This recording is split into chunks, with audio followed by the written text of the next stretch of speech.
Assalamualaikum warahmatullahi wabarakatuh. Perkenalkan, nama saya Bersenisi Anggrieta dari D4 Sistem Kelistrikan 3. Pada hari ini saya akan menjelaskan tentang tugas instrumentasi sistem tenaga. Ini adalah gambar dari sistem tenaga listrik. Sistem tenaga listrik adalah satuan sistem tenaga yang terdiri dari 3 komponen utama yang meliputi pusat tenaga listrik, sistem transmisi, dan sistem distribusi. Pusat tenaga listrik atau biasa disebut pula pembangkit tenaga listrik merupakan produsen energi di mana tempat listrik dihasilkan. Sistem transmisi merupakan media yang digunakan untuk menghantarkan energi listrik dari pusat tenaga listrik hingga ke sistem distribusi. Pada sistem transmisi, tegangan dari pusat tenaga listrik dinaikkan menjadi tegangan tinggi 150 kV dan tegangan dasar tinggi 500 kV. Kemudian yang terakhir adalah sistem distribusi, yang berfungsi untuk menyalurkan energi listrik langsung ke konsumen yang meliputi industri, komersil, ataupun perumahan. Nah, kemudian di sini adalah control center. Control center merupakan pusat kendali dari sistem otomasi secara global, yaitu kendali dari beberapa gardu induk yang tercakup di wilayahnya. Control center terletak di luar gardu induk atau di suatu tempat. Apakah kalian pernah tahu ini? Beberapa gambar ini adalah sebuah contoh control center. Nah, pada control center sendiri, sistem yang digunakan adalah SCADA. SCADA adalah singkatan dari Supervisory Control and Data Acquisition, yang merupakan teknologi yang menggabungkan fungsi pengawasan, pengendalian, dan pengambilan data jarak jauh atau remote area yang terpusat pada suatu tempat yang disebut control center. Fasilitas SCADA diperlukan untuk melaksanakan penguasaan tenaga listrik, terutama pengendalian operasi secara real time. Petugas yang melakukan supervisi dari control center disebut dispatcher. Kemudian adalah manfaat SCADA. SCADA memberikan kemudahan kepada dispatcher untuk melakukan hal-hal sebagai berikut. Nomor 1 adalah pemantauan telemetri. Memantau meter dari analog input, baik daya nyata dalam arus, tegangan, real and reactive power, dan power. Kedua adalah pemanfaatan telesignal. Pemanfaatan telesignal guna mendapatkan indikasi dari digital input RTU dan kondisi peralatan tertentu yang dipantau. Yang ketiga adalah pemanfaatan telekontrol. Dispatcher dapat melakukan kontrol secara digital melalui remote RTU hanya dengan menekan satu tombol untuk open atau close CB, dan lain-lain. Kemudian adalah infrastruktur SCADA. Yang pertama adalah Remote Terminal Unit atau RTU. RTU merupakan perangkat komputer yang dipasang di remote station atau di lokasi jaringan yang dipantau oleh control center. RTU ini merupakan rangkaian proses yang bertugas sebagai tangan, mata, dan alat pendengar sistem pengendalian dengan tugas pokok mengumpulkan data-data tentang status peralatan, data-data pengukuran, dan melakukan fungsi remote control. Kedua adalah telekomunikasi. Fungsi telekomunikasi ini adalah sarana penginderaan dini atau early warning system agar gangguan yang diperkirakan akan terjadi dapat dideteksi secara dini. Yang kedua adalah master station. Master station adalah tempat pengumpulan data dari semua RTU di lapangan dan menyediakan kepada operator tampilan dari informasi kontrol lapangan. Yang terakhir adalah peralatan pendukung. Fasilitas pendukung SCADA di bidang penyediaan power, supply atau satu daya yang handal dan aman bagi kelangsungan operasional peralatan SCADA yang ada di master station maupun yang ada di gardu induk. Alur kerja pada control center. Yang pertama adalah operator workstation level, dan yang kedua adalah bay controller level.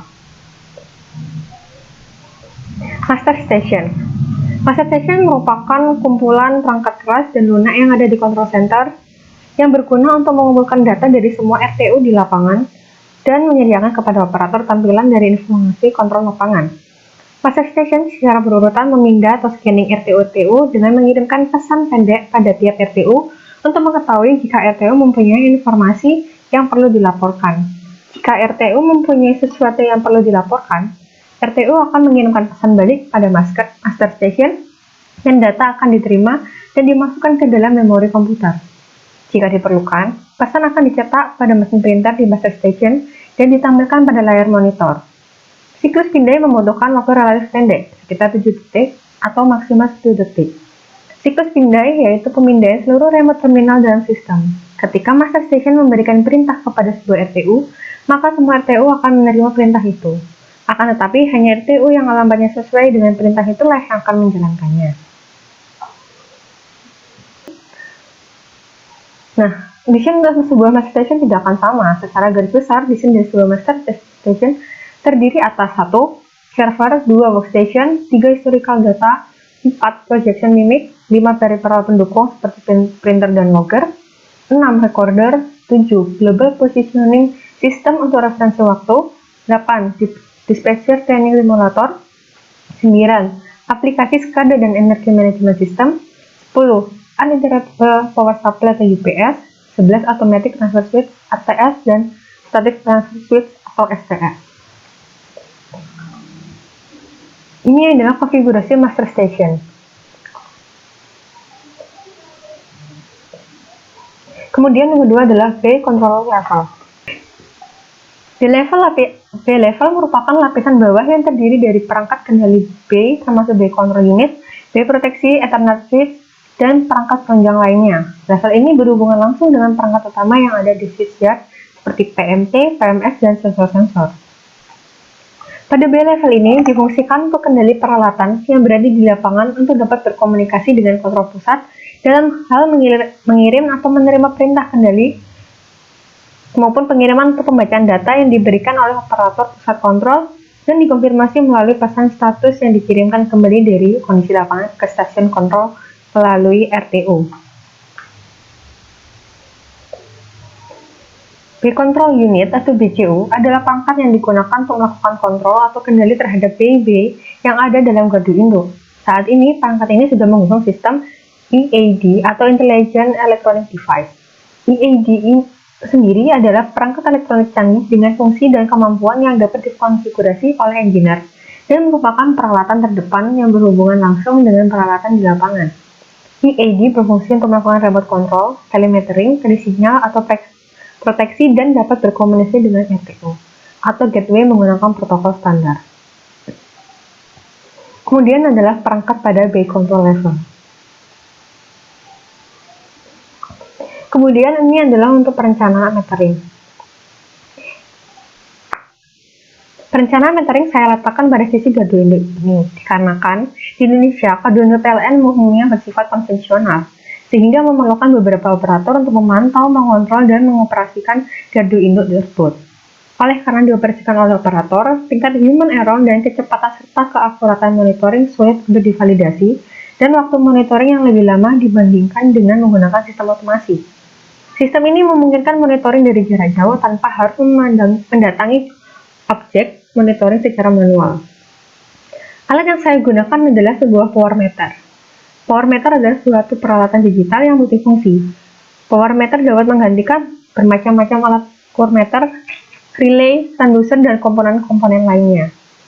Power meter itu menggunakan komunikasi RS485 yang dilengkapi dengan perintegrasian dalam sistem pemantauan daya dan sistem kendali.